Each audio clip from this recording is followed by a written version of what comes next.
dari Orde Baru itu mengajarkan bahwa sentralitis itu akan membuat korupsi tertutup dengan baik. Bukan hilang loh, tertutup dengan baik.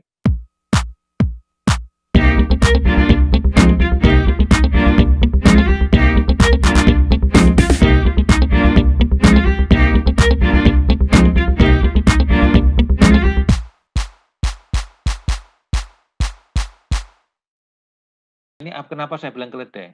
Indonesia itu sering membentuk lembaga anti korupsi dan hampir setiap 10 tahun dibubarkan. Tahun 54, 57 bagus, bubarkan 67 bangun lagi, 77 lagi, 87. 97 krisis, nggak sempat bubarin KPK kan. Yang kepikir adalah reformasi, TAP MPR tentang KKN, tidak boleh sentralistik kekuasaan, sehingga banyak lembaga dipimpin secara multi. Jadi misalkan KAI dipimpin berapa orang, KPK 5 orang, kemudian banyak yang dibikin agar tidak tersentralistik pada satu orang.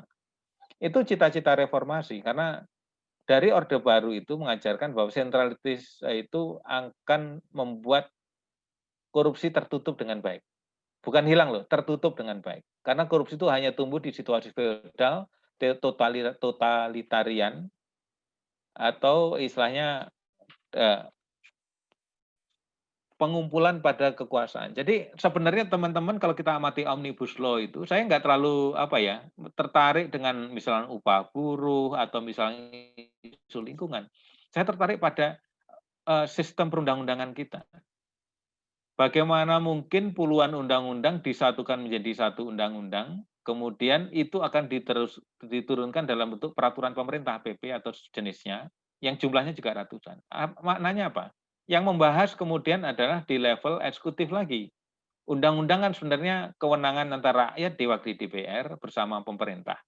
Bersepakat ini loh, kalau melakukan ini dihukum 5 tahun, 10 tahun, dan lain-lain.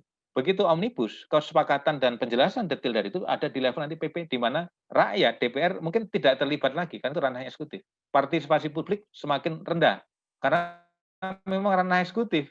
Sepanjang itu stakeholder di kementerian itu bersepakat, urusan selesai. Dan yang kedua adalah banyak kepala daerah itu tidak memahami banyak kewenangannya banyak dipangkas, dan itu tersentralistik di pusat gitu kan. Kalau saya sebagai pengusaha dan saya pengen korup itu, saya mending urusan sama orang pusat saja, nggak perlu sama orang daerah itu, kurang lebih gitu. Cuma masyarakat kemarin kan terpaku pada jumlah pesangon dan segala macam. Jadi memang kita harus menjaga dengan baik bangsa ini, karena kita sudah cukup tahun 97 reformasi itu juga berat bagi kita. Mungkin saya akan berhenti di sini saja. Nanti kalau ada pertanyaan saya jawab pakai slide.